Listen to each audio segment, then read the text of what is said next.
आप सुबह से आज हमारे साथ चल रहे हैं।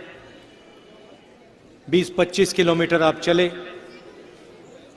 आपने अपनी शक्ति, अपना प्यार इस यात्रा को दिया। इसके लिए मैं आप सबको दिल से धन्यवाद करना चाहता हूं। शुरुआत हमने कन्याकुमारी में की। आज किसी ने मुझे माइलस्टोन दिखाया कि 450 किलोमीटर हम श्रीनगर से दूर हैं। 3000 किलोमीटर से ज़्यादा यात्री चले हैं।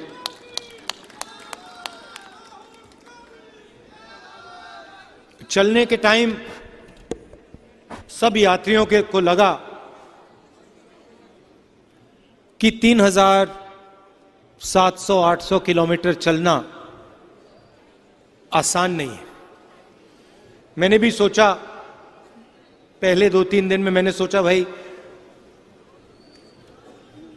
50 किलोमीटर हुए हैं, अब 3800 चलने हैं। अजीब सी बात हुई, 5-6 दिन बाद थकान बिल्कुल गायब हो गई। सुबह उठते थे, 15 किलोमीटर चलते थे, शाम को 10-11 और किलोमीटर चलते थे और फिर हैरान हो जाते थे क्योंकि थकान ही नहीं हो रही। सोचते थे कि ठीक है, आज नहीं हुई, पहले 10-15 दिन नहीं हुई तो 1 महीने बाद होगी, 1 महीने बाद नहीं हुई, 2 महीने बाद नहीं हुई, 3 महीने बाद नहीं हुई, 4 महीने होने वाले हैं अब। और मैं अपनी बात नहीं कर रहा हूं, सब यात्रियों की बात कर रहा हूं। रास्ते में बारिश हुई, तूफान आए, गर्मी, पसीना, सब कुछ हुआ, मगर थके नहीं। इसका कारण है ये हम अपनी शक्ति का प्रयोग नहीं कर रहे हैं, हम आपकी शक्ति का प्रयोग कर रहे हैं। आपकी शक्ति हमें पीछे से धकेल रही है और इसीलिए हम सुबह जैसे फ्रेश उठते हैं वैसे ही हम रात को फ्रेश सोते हैं। क्योंकि आपका प्यार, आपकी इज्जत, आपकी मदद हमको मिल रही है। इस यात्रा में लोगों को चोट लगी,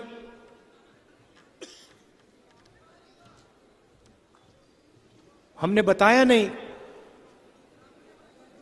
मगर 5-6 लोग शहीद हुए हैं चलते हुए, शहीद हुए हैं।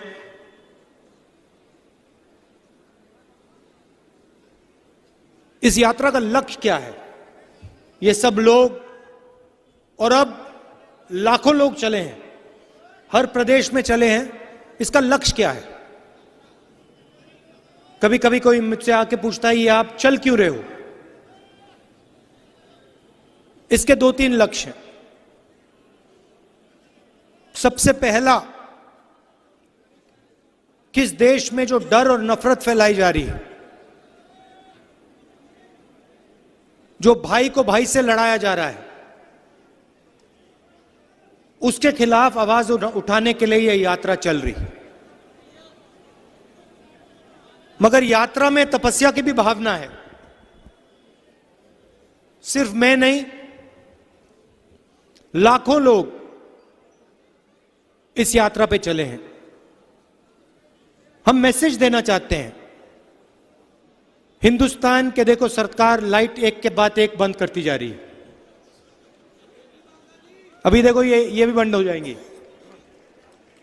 मगर देखो पहले से सुंदर हो गया ना।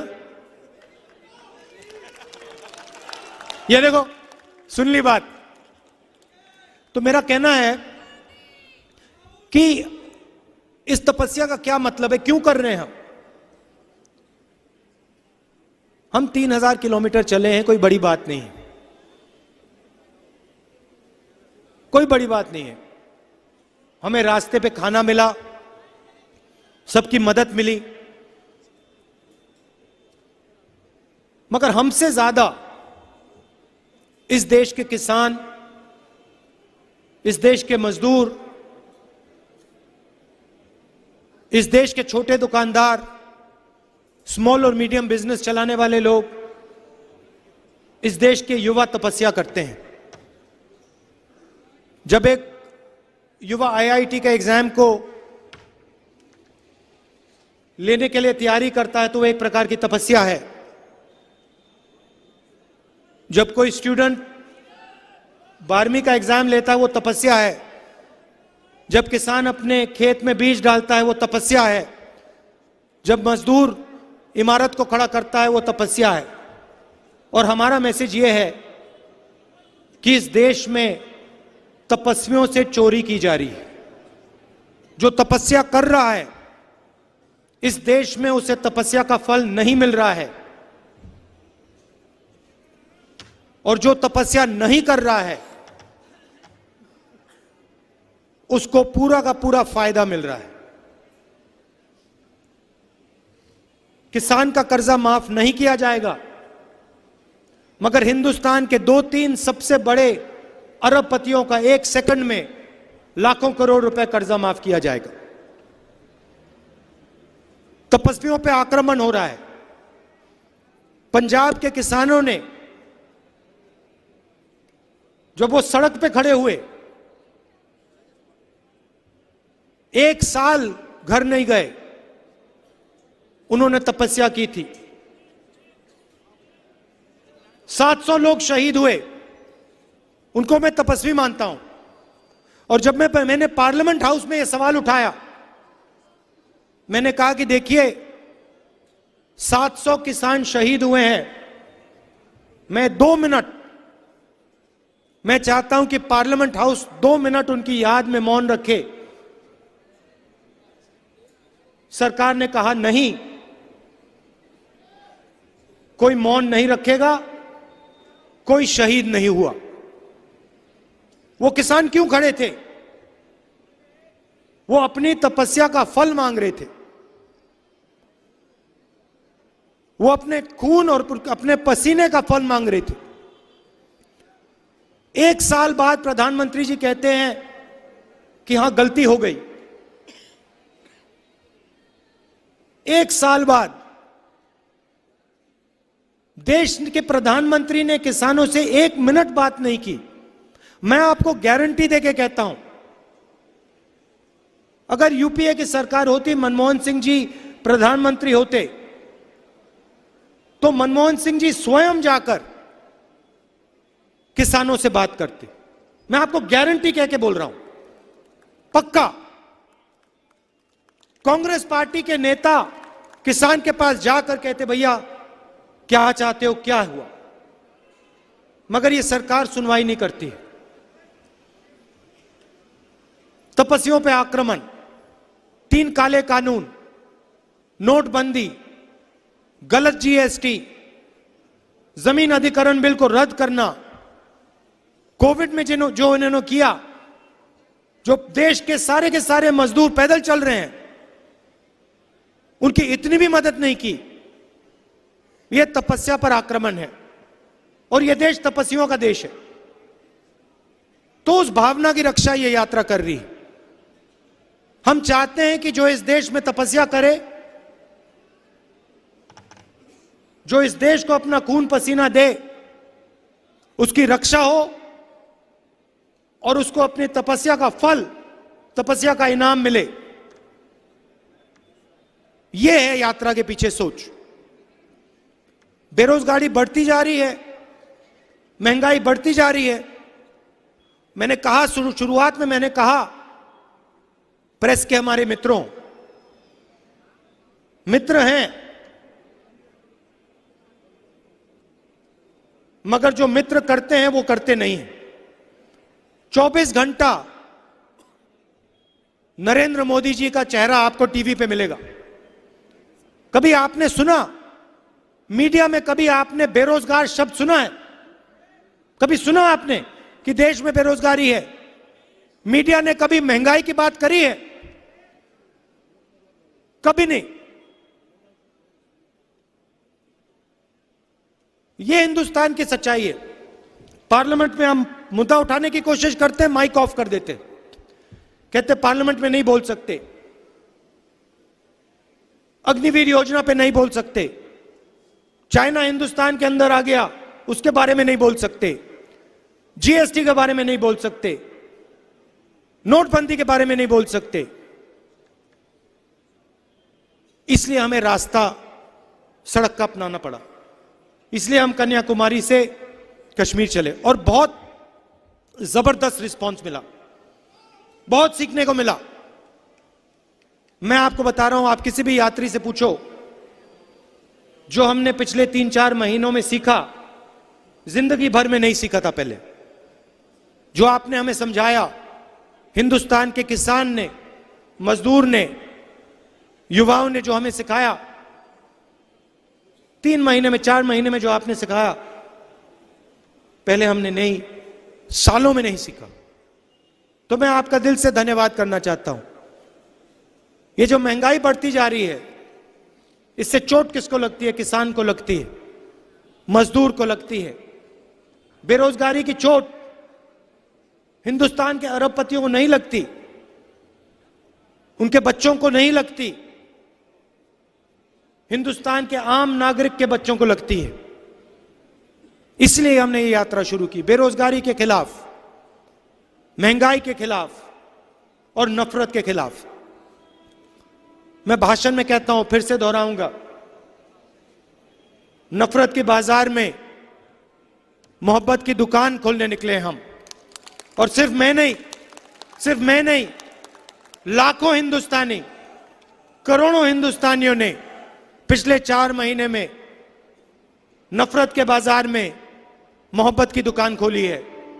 आप देखिए, बीजेपी जो भी कोशिश करे, जितना भी इस यात्रा की बुराई करे, कुछ फर्क नहीं पड़ता, क्योंकि जनता को मालूम है कि इस यात्रा में सच्चाई है। आपके जो गुरु हैं, उन्होंने ये रास्ता दिखाया है, ये नया रास्ता नहीं है। गुरु नानक जी ने, गुरु गोविंद सिंह जी ने, गुरु तेग बहादुर जी ने, इन सब ने नफरत के बाजार में मोहब्बत की दुकान खोली थी। हमने तो कुछ नहीं किया, हमारी तो इतनी मतलब छोटी सी दुकान है। उन्होंने पूरे बाजार को बदल दिया, पूरे बाजार में मोहब्बत फैला दी और वही रास्ता दिखाते हैं। उन्होंने जो कहा वही इस यात्रा में हो रहा है। क्या कहा उन्होंने? हर धर्म की इज्जत करो, नफरत मत करो, हिंसा के खिलाफ खड़े हो, लोगों को जोड़ने का काम करो। यही आपके गुरुओं ने कहा था। इस यात्रा में आपको नफरत नहीं मिलेगी। इस यात्रा में कोई गिरता है तो उससे कोई ये नहीं पूछता भाई तुम्हारा धर्म क्या है, तुम्हारी जात क्या है, तुम करते क्या हो, अमीर हो या गरीब हो, ना, एकदम उठा देते हैं। किसी को चोट लगती है, सारे के सारे लोग मदद करते हैं। किसी को प्यास लगती है, सब लोग पानी पिलाते हैं। ये आपके गुरुओं ने हमें रास्ता दिखाया है। यही यात्रा करने की कोशिश कर रही है। आप यात्रा में शामिल हुए, आपने नफरत के बाजार में मोहब्बत की दुकान खोली, इसके लिए आप सबको मैं दिल से धन्यवाद करना चाहता हूं। आखिरी बात जो बाजवा जी ने कही, कांग्रेस पार्टी को एक साथ खड़ा होना है, एक साथ मिलकर आगे बढ़ना है।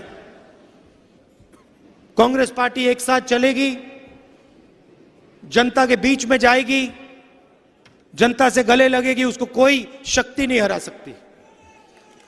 हमारे वर्कर, मैं कहता हूं, हमारे जो वर्कर हैं, बब्बर शेर हैं, शेरनियां हैं, उनका मुकाबला कोई नहीं कर सकता है। आखिरी बात मैं पंजाब से कहना चाहता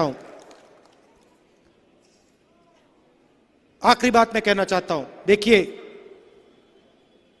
हिंदुस्तान का हर प्रदेश का इतिहास होता है, हर प्रदेश की हिस्ट्री होती है, हर प्रदेश की भाषा होती है, जीने का तरीका होता है। और पंजाब को पंजाब से ही चलाना जाया चाहिए। ये मैंने बहुत गहरी बात बोली है। पंजाब को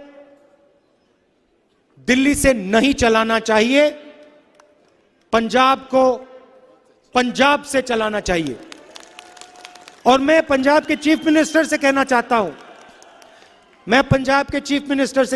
हूं, भगवंत मान जी से कहना चाहता हूं, आप पंजाब के चीफ मिनिस्टर हो, पंजाब को पंजाब से चलाना चाहिए। दिल्ली के दबाव में, केजरीवाल जी के दबाव में भगवंत मान को नहीं आना चाहिए। यह पंजाब का इतिहास है, पंजाब की हिस्ट्री है और पंजाब की इज्जत की बात है। आपको इंडिपेंडेंटली यहां पे काम करना चाहिए। आपके किसानों, मजदूरों की बात, दिल की बात सुनकर पंजाब के चीफ मिनिस्टर का काम करना चाहिए।